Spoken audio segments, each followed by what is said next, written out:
Hello and welcome to another ATP Geopolitics video with myself, Jonathan MS Pierce. This is, second time at trying. I've recorded this entire video and it had stopped recording in the middle. So I'm doing it again.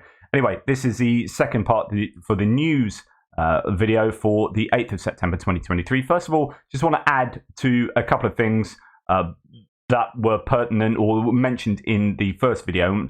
First one is that Kryvyi Rih really was badly hit. I think 44 injured, possibly more now. Kryvyi Rih is Zelensky's hometown. There's some destruction of what looks like entirely civilian infrastructure going on there. Another kind of set of reactions to Russia doing some pretty horrible things. Dogs being brought out from rubble and all sorts. So yeah, that's pretty bad in Kryvyi Rih. And then just something else on top of what Elon Musk did this morning, or what the revelations that have come out this morning and overnight. So this is Elon Musk in October 2022. Bear in mind, he's the most powerful person in the world outside of government. So aside from politicians, he's the most powerful and influential man in the world with his hands on an awful lot of very, very important tech. Right? He said, I've been up all night trying to think of any possible way to de-escalate this war. So at that stage, that would have been saying, akin to saying, I spent all night trying to work out a way to end this war such that Russia have the advantage, or that Russia come out with more gains, more material gains, because de-escalation there is saying, I want peace, I want to stop the war, but it's at a stage where Russia are clearly more comfortably in control of Crimea and Donbass more than they are now, right? And so anyway, as Steve Townsend rightfully says here, it's not Elon Musk's job to de-escalate the war. That's why you had the State Department. If you don't agree with current policy, which is for Ukraine to win, then the next elections will be up in 2024. Imagine if Lockheed Martin remotely reprogrammed HIMARS to fail to fire because the CEO got nervous fifis about nuclear war after talking to some grey zone news journalist or some Russian journalist. Well, that's analogous to what happened here. So he got nervous about that after talking to Russian senior officials, right, and then spends the night trying to work out how to stop the war. Like this revelation and records of Musk and Twitter SpaceX senior security engineer, Christopher Stanley. So this is SpaceX and Twitter's security engineer openly joking with the guy I mentioned earlier, Ian Miles Chong, who is basically a pro-Russian shill, racist, horrible human being, right? So openly joking with the security engineer for Musk's Twitter and SpaceX. And as Steve Townsend, who's a programmer himself, says that this demands an investigation in the interest of US national security. It's just also problematic, really deeply problematic. Right, let's go to the front line now. As you can see, a bunch of pins here from Andrew Perpetua, some interesting developments. I'm going to whiz through it as quickly as possible. First of all, Novoherivka. Now, this is in the Svatova-Karmazianivka area.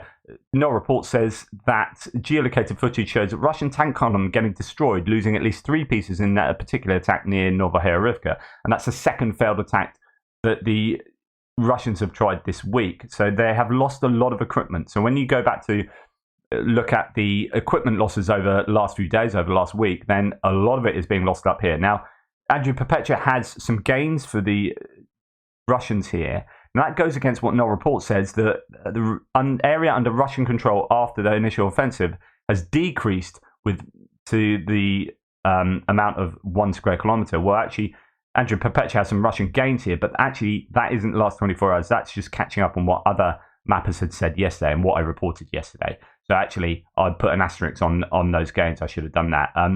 Nonetheless, the Russians have had some success there, but it is coming, it appears, at some considerable cost to their mechanized equipment. Right, then we come down to the Serebyansky forest, where the Ukrainians seem to be doing a little bit better than they have been. This has been an area where they've been under the cosh a bit. There's heavy fighting that's been taking place, and it's been quite costly, apparently, for the Ukrainians. Well, the momentum has shifted in their favor. We had previously seen the Russians making territorial gains here. Well, over the last week or so, Andrew Perpetua has shown the Ukrainians to take some land back, not reflected by Syriac maps here, but Andrew Perpetua then showing some more, albeit smaller, gains by these sort of kind of oxbow lakes and whatnot, the meanders of the Svietsky Donetsk River. So that, I think, is good news for the Ukrainians. Then, as we come further to the south, we're going to come to Bakhmut now. Bakhmut-Kurdyivka axis, no report says the Ukrainians made a small advance, about 0.75 square kilometers, along the forest strip west of the railway tracks south of Andriivka. Russians have been recorded fleeing the northeastern parts of Klishchiivka. A push to Andriivka and cleanup of Klishchiivka is expected next. Now, this is, and indeed there's footage to show Russians fleeing and trying to evacuate their wounded from Klishchiivka. If you want to see a good video, go and watch reporting from Ukraine last night. They did a video on exactly what's going on in Klishchiivka area. Ukrainians targeting Russian tanks east of Andriivka here. And that's a main supply road into the settlement, now fully under Ukrainian fire control. Russia can only bring in infantry to the settlement in plain sight. So this is all not looking very good for the Russians in the southern area of Bakhmut. There is activity to the north, no territorial changes there. Now, let's go first of all to the north of Klishchiivka, Andriy-Perpetua. If you remember, there was a salient along this higher ground that was very close, dangerously close to the trench network that overlooks Klishchiivka, and the Russians had some territorial gains there in the last week. That's now been pushed back by Andriy-Perpetua. So the Russians do not control that anymore, which I think is significant. We also know that there's fire control over the main road coming to the north of Klishchiivka, and also the railway line as a barrier for a defensive barrier for the Russians has been interdicted in a number of places. And so the Russians are unable to supply the troops left in Klishchiivka. And reporting from Ukraine's video last night talks about how they're just being flushed out, that the Ukrainian artillery and mortars are really precise. That basically, as soon as they see Russians walking around, they just hit them and take them out.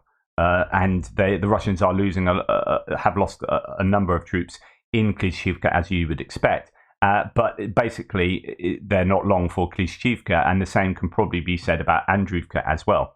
So reporting from Ukraine is talking about how they've been flushed out and they can't retreat down the established ground lines of communication because of fire control. So they're kind of getting out through the railway line in different places where they still can. And then there's this claim that the Ukrainians are having success around Andriivka. And in fact, Andriy-Perpetua has successfully Ukrainians just north of Kurdyivka, where they pushed the Russians back behind the railway line there into the tree line to the east of the railway line as it comes up from Kurdyivka. So just all along here, the Ukrainians putting pressure on the Russians and hoping to interdict that barrier as well, that defensive line. And I think you'll just start seeing it all crumble here, because I think it's all kind of codependent.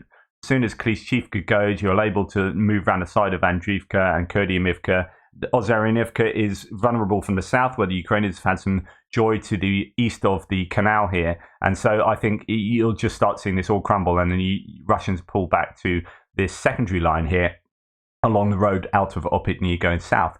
The question is, what will the Russians do, or what will the Ukrainians do then? Will they continue to press, or will they think it's not worth the attrition that is, that will be entailed in doing that? So we'll see what happens, but it's looking good for the Ukrainians to the south of Bakhmut, that's for sure. So let's look at a few of these sources. I'm expecting total control of Andriivka and Klishchiivka villages south of Bakhmut very soon, says that source. And then we go to Avdiivka, and somewhere that we haven't heard too much of late, which is Opitny and Vodyane, the places that we talked about on a daily basis previously. Well, since there had been the counter-offensive starting and things happening elsewhere, this area has kind of fallen out of the news cycles, although last week, or within the last week, this tree line here was taken by the Russians, so they pushed here, but then within a week, they've now been pushed right back into Opitny itself.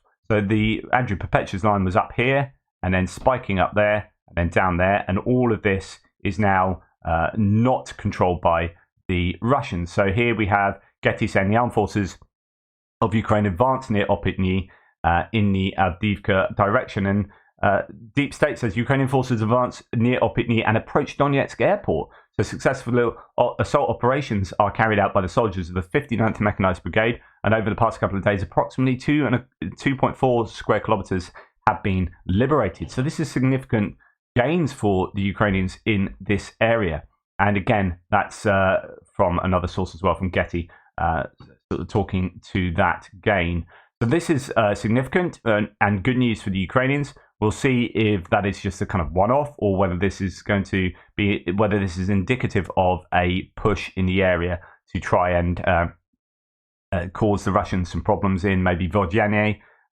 We know that they've been trying to push the Russians back to Pisky at various times. They have succeeded in getting a bit more of a buffer zone around Novelsky. We'll see what happens there. Anyway, let's go down to Mariinka now, where I think things are a little bit tough for the Ukrainians here. So I talked to you the other day about how there were some faulty claims that the Russians had taken most of Mariinka and pushed the Ukrainians right back out into the western outskirts. I said, no, that was false, because it was just a single tank that got through here, but was able to return and, it was put under pressure and returned, and then couldn't then re-attack because it was pinned back. But having said that, though the Russians don't control that, and you've got to remember this is completely flattened. So where rubble or where destroyed towns can be easy places to hide, that's often when they're like 2 or 3 story buildings, like Bakhmut. But when you've reduced everything to rubble, it's a lot more difficult to get ATGM teams, successfully hold up in places, or snipers. There will be opportunity, but this is basically a hellscape. Now, if the Russians can get a tank there and back unhurt, then that is a problem, because it means this is pretty porous. So I was expecting over the next few days there to be Russians attacking there, because if you've done it once, well, then you can do it again, and you can do it with more force. So you'd absolutely expect the Russians to take advantage of that, and it seems to be what's happening. This is Global War Monitor saying, to be fair, Rebar, the pro-Russian mapper, is actually quite close to reality here. So if you look at the inset there, I don't know if you can see that, but Druzhby Avenue, which is this kind of central road going through Mariinka, is now in a distance. The Russians have pushed forward, and he's saying, Rebar saying that they pushed right up, even alongside the water feature, that reservoir up here. So the Russians could well be all the way up here. I mean, Rebar would say it looks something like this, that the Russians will be probably something looks a bit like that.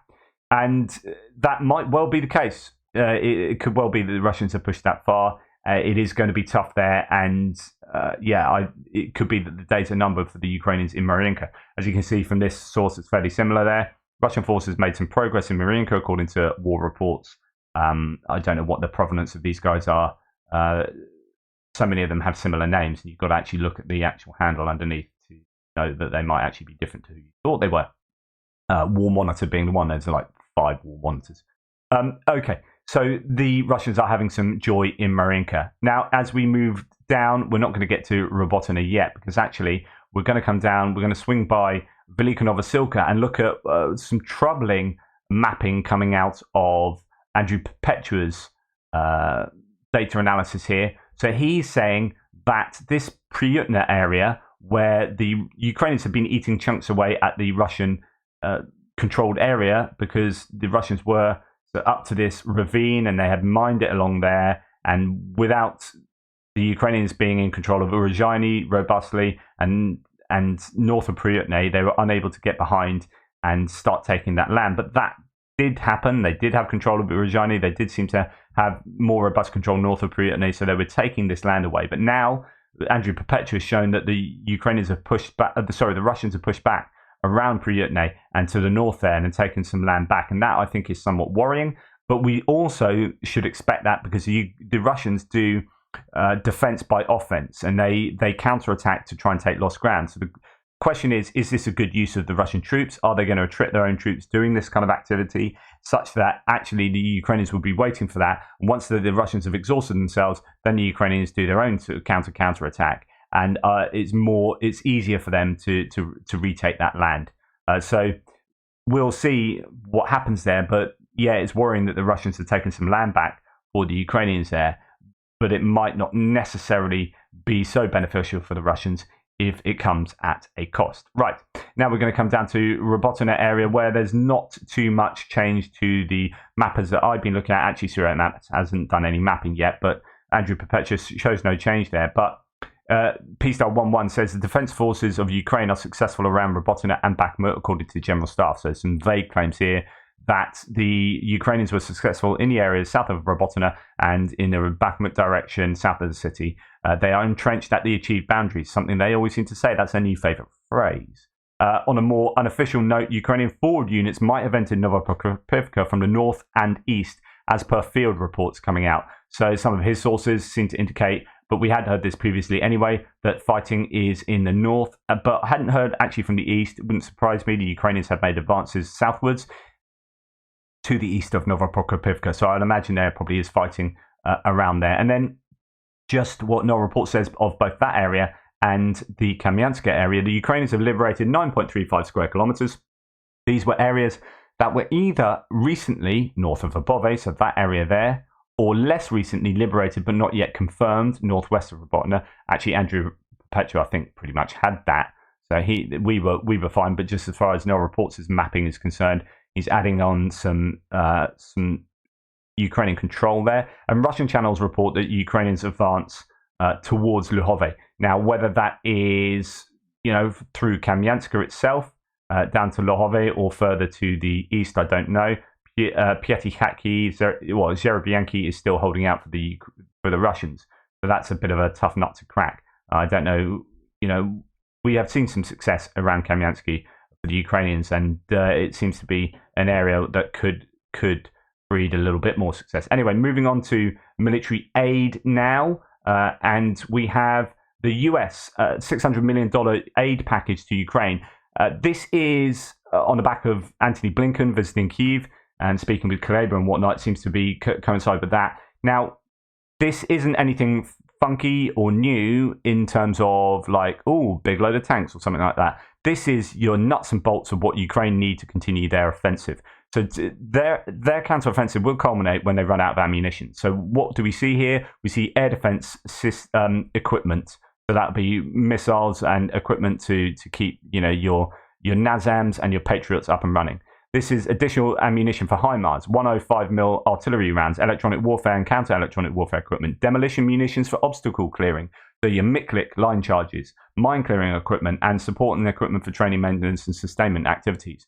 So it's not a kind of big headline snazzy set of stuff, but it's ammunition and equipment that the Ukraine need in order to continue doing what they're doing. So it's really, really important. Okay, then we have, and I don't think this is new, I think this is just the delivery of stuff that was in the supply chain. So the US ambassador to Ukraine announced a transfer of 190 military vehicles from the US government to Ukrainian border guards and police. First batch has already been delivered. So these are MRAPs, don't know what type they are, mine-resistant ambush protection vehicles, but 190 have found their way to the Ukrainian border service and police. Now, whether that means that the vehicles they were in previously can then be sent to the front line and used at the front line, I don't know, or whether this is just adding to what they had or giving the stuff they just didn't have any of. So I don't know. But anyway, really good news. France, we don't often see French announcements, delivering 150 Delair drones. The Le Cornu, the defense minister, said that they are financed by France's government and that Ukraine selected those drones themselves. So that is, I don't know anything about those drones, but that's good news. Good on France. And then Armenia, I reported this yesterday. It's super important because Armenia were previously or traditionally have been defended by Russia. So the fact that they're doing military maneuvers and exercises with the US Army is massive. And the fact that the wife of the Prime Minister has gone over to Kyiv and given a load of equipment to the Ukrainians is huge. So more than 1,000 gadgets for Ukrainian school children were donated by the wife of Prime Minister of Armenia. Smartphones, tablets, laptops will go to children from 7 regions with the highest percentage of online learning. That's massive. Now, this is hugely interesting, in my opinion, right? And this is a bit of a corrective, or at least possibly not a corrective, but a change. Now, this is talking to people. Now, Russian trolls do this, which is like, this is not America's war. Leave it to Europe. Why is America paying for everything? And you get certain Americans say this. Why should we pay for all this stuff? Why aren't Europe doing anything? We're always doing this, and et cetera, et cetera. Now, what I'm going to say now is not like America are amazing with Ukraine, right? And they've given so much stuff, and in real terms, they've given the most stuff. And it's so vital. Without America, Ukraine will be done for. But we've got to a stage where Europe have now caught up and have overtaken America, it appears. So this is coming from the Kiel Institute, which they compile all the data on this. really interesting stuff here. So a new update from our Ukraine support tracker. The big news: Europe overtakes the US by a large margin. Now we can talk about what Europe means. Does it mean the EU? Does it include UK, Norway, Switzerland, Serbia, so on and so forth? So anyway, overtakes the US by a large margin. Total EU is now double the US. If we add the UK, Norway, Switzerland, then US commitments are only 45% of Europe's, 70 billion euros versus 156 billion. This is a major shift compared to the first year of the war. So this is not a zero-sum game. This is like both and. We should be celebrating both, but it's really important to get an accurate understanding of what is actually going on. So the key development is a shift to multi-year packages in Europe. I've talked about this a lot, where Europe have been saying, we're like Norway did this, didn't they? And the EU itself have done this, where they said, we're going to give you 5 years of support. So in the first year, we're going to give you this, second year, this, third year, so on and so forth. And it's a message to Putin to say, we're in this for the long haul. We're not just going to give a package of stuff and then go, thank you very much. Now we're off down the pub. It's like, okay, we're going to give you a sustained amount of stuff and we're going to contractually obligate ourselves to do that. Anyway, the EU Commission announced a 50 billion euro Ukraine facility in its budget from 2024 to 2027, making it the single largest donor. Norway promised 6.6 billion euros over 5 years. Additional multi-year packages have come from Norway, Sweden, Portugal, Lithuania, Switzerland, Germany, and the UK. The EU also caught up with the US in military aid commitments. If we add Norway and the UK, then Europe's total military pledges now clearly exceed those of the US. This is the first time we've seen this in our data since early 2022, since the data began, right? So this is a really significant shift here, and it's going to be largely driven, I'm guessing, by Germany, actually. The new European multi-year packages shift the rankings in percentage of GDP. So where the US is given, I've talked about this a lot, the US is given the most stuff, right? But when you look at it as a percentage of how much stuff they got, or like how rich they are, or how as a percentage of GDP. So you've got to understand population. So Europe has about 500 million, but does that include the UK? Does it include, et cetera, et cetera. US has 370 million, is it? But they've got a massive GDP. Europe, the EU, has a bunch of rich countries and then a bunch of not very rich countries. So Bulgaria and some of those Balkan nations are not going to be as rich. So they're giving as a percentage of their GDP, but they have less to give. And so they give less. So the better way to look at it is, well, how rich are you? Essentially, I'm simplifying here. How rich are you and how much are you giving as a percentage of that wealth? Anyway, so EU level, the new European multi-year packages shift the rankings in percentage of GDP, EU level aid and refugee aid is not included. So what's interesting here is that even given this, so Germany give quarter of the EU budget. So in Germany's figures here, that will not be included, what they give to the EU. And also refugee aid, like Poland has given like phenomenal amounts of refugee aid. So if you add that on to their aid packages, just what they've done with their schooling, what they've done with their refugee centres and all that, which isn't included in the same kind of pots of money, then actually they've done loads more, and it will be an even bigger percentage of their GDP. So anyway, Norway is now number one. So Norway is the most generous country as a percentage of GDP, followed by the Baltic states. Germany enters the top 10 for the first time, and the US drops out. Well, actually, I'd seen the US as 12th anyway. But yeah, so America as a percentage of GDP are in out of the top 10. But that's not a criticism. It's just like, well, we just understand this in different ways. America is super, super important and are massively generous. And without them, they'd be screwed. But it's understanding that, do you know what? Everyone is pulling their weight now. And Germany have gone from 5,000 helmets to being the second biggest military equipment donor. Go figure. But yeah, so what Germany have come to the party now, and they are dancing some funky dances to a Ukrainian accordion player, right? So Germany are here, check them out. They've got some moves. So on Germany, I've been very critical in the past, but it has become a major reliable donor, including a new 10 billion euro military package. Total promised aid is now 51 billion euros, 10 billion short and 10 billion long-term bilaterally, 17 billion EU aid share and 14 billion for refugees. That is not far from the US's $70 billion. So Germany really is there or thereabouts. And, the question is their GDP as big as America, and is their population as big as America? And so therefore, understanding those figures in those terms makes it a very different picture. Okay, on heavy weapons, tanks, howitzers, MLRS, etc., Germany now accounts for almost half of all EU commitments, 47% of the total delivered and promised by EU countries, according to our estimates. Similarly, Germany has now committed almost half as much as the US. So kudos to Kiel Institute for putting that together. Really interesting. But again, you might go down to countries like Spain, like Belgium, like Slovenia and Portugal and ask, where are you guys? France, although their EU budget will shift that out, but in terms of heavy weapons, not hugely impressive. There is talk about them providing stuff like satellite things that are incredibly important. In just they aid in other ways that might not just be loads of tech, loads of actual tangible equipment. However, France are the second biggest arms exporter in the world now that Russia have screwed. Really, could they help a bit more with equipment? Quite possibly. Talking about equipment, so we saw this in Engels Air Base with the big Russian bombers. We're now seeing this on Su-34 tires. Is it to try and throw off radar? Is it to try and throw off, this or that?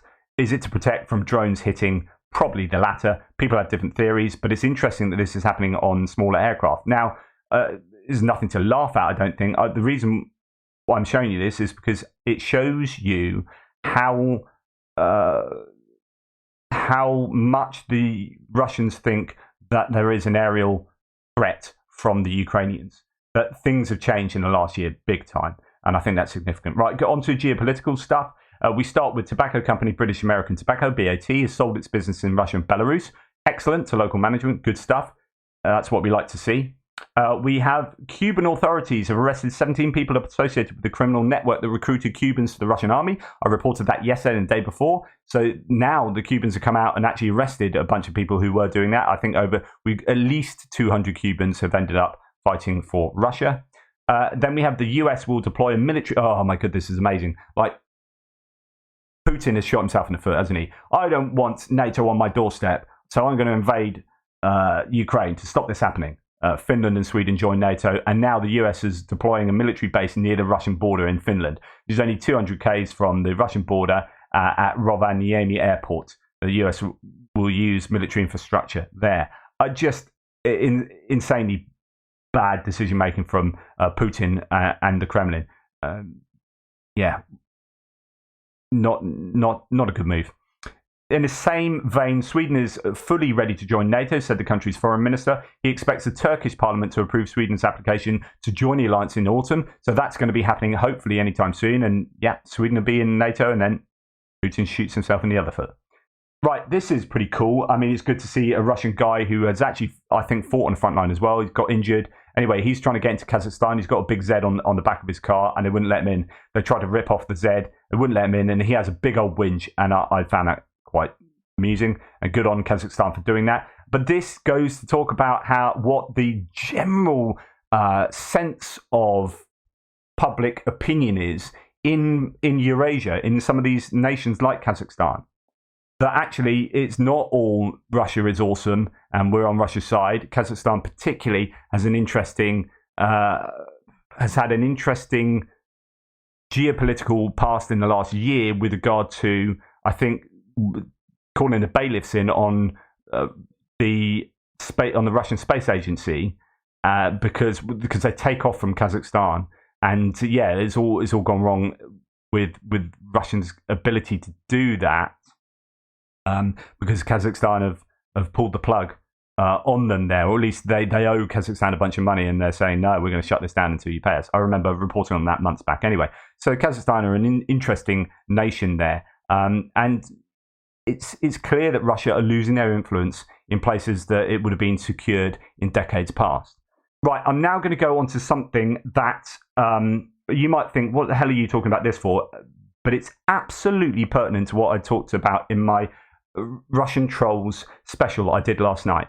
There's a big long video, but it has a lot on Russian trolls that I think is pertinent. Some people concentrate on the wrong things. So I'm using the example of, say, Texas secessionism isn't to say that's either good or bad. There's no value judgment on Texas secessionism, at least from me, maybe from like the book I was reading. But actually, what I was saying is that what Russia do is they get trolls to amplify organic existing movements already, or they kind of generate stuff themselves. And they shout about that and retweet it and then put misinformation about that or disinformation about that, so that it becomes amplified and a bigger problem than it otherwise would be. And that sows discord in whatever population it is they're aiming at. So in that case, with the Texas secession, it's in the US population. And they cause political discord. And having talked about that last night, I then come across something that is just really, really similar. I mean, this is an exemplary instance of Russian trolling. But first, what are we talking about? Well, this is worrying in and of itself. Right? This has nothing to do with Ukraine per se, but this is Americans in Florida, two neo-Nazi groups getting together over an overpass and doing the Sieg Heil and Nazi salute. It's just absolute. This is 2023. What is going on? Do we have such poor memories? But anyway, that's completely worrying. But you might say, well, so what? Like, what are you talking about? Well, what happened? If you start looking underneath here, so this is just some like vaguely random source here.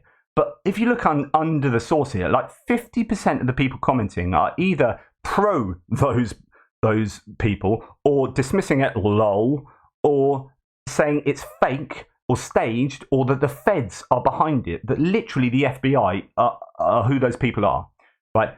But when 50% of the people are doing that, it changes how you might perceive the conversation and how you understand the information space. Now, I'm onto this now, so I'm it's not a problem for me. But when you look at all these blue tick people saying a bunch of stuff that's properly worrying, then it does make you wonder. So you get, lol, what's so funny? Is the fact that that people believe it's real. Hard not to laugh at that. Imagine how low your IQ would have to be to believe those were actual Nazis on the bridge. Lol. Literally interviewed on Sky News and ABC News and NBC. I mean, you can go and fact check it. It happened, and they are Nazis, and they got tattoos all over their faces and big old. Like this guy has a massive Nazi medallion, and he is a bona fide Nazi, right? So that's nonsense. Staged. Your tax dollars at work, and then people talking about how it's a feds, but you've got a Russian flag there and a blue tick.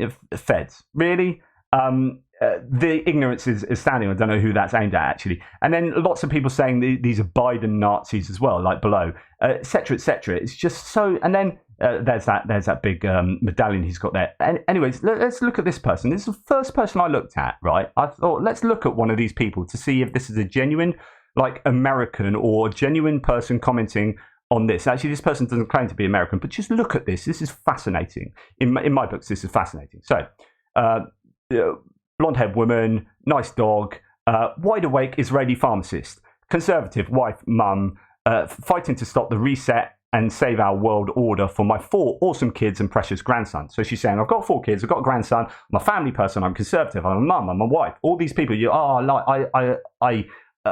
I really associate with that. And therefore, I'm going to listen to what you say. You seem like a really decent person. Now, what would this person, you expect a person like this to post on their Twitter threads? Like, I would expect something to do with her precious grandson occasionally, some 4 awesome kids, something to do with her pharmacy work, although she does talk a lot about anti-vaxxing.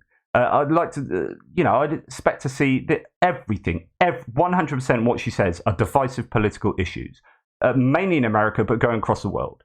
So, I mean, a lot of anti-vax stuff, a lot of Bill Gates and injecting stuff, and all sorts of things. Really, as I say, really divisive stuff.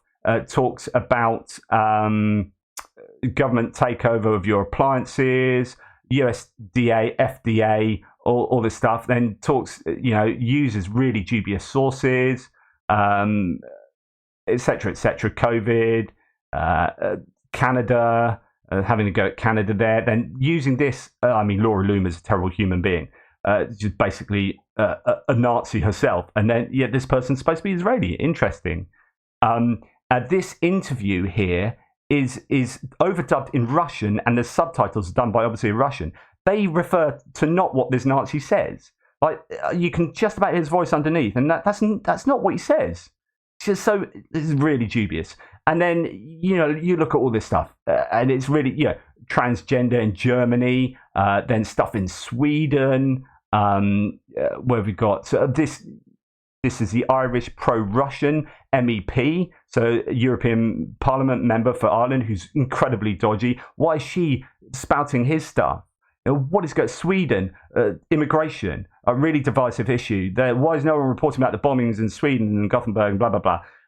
100% of what she says, 100% is divisive political stuff that you would not expect from her description. And in my opinion, this person is, I would bet my mortgage on this person being a Russian troll. There's absolutely no doubt. And she gets her voice amplified because she pays for the blue tick, right? Or the Internet Research Agency pays for the blue tick. This is exactly the sort of person I was talking about in my special last night. And when you see this thing on Nazism in Florida being amplified because everyone's talking about it, because 50% of the people on this thread are calling it fake stage and that it's the FBI that are actually those Nazi members doing that, you have to be really worried at how insidious this influence is of the Russian propaganda arms. It's a huge problem, and it's a problem we need to be really wary of. And it was just really interesting that within 24 hours I saw one of the clearest examples of Russian trolls. They're on my threads. They're everywhere, and there are more of them than you think. Because each person will have multiple different sock puppet avatars and names and whatnot. So this is bad enough that the Nazis are doing that on an overpass in Florida. It's made worse when it is amplified by Russian trolls. Here endeth my lesson. Take care, guys. Speak soon.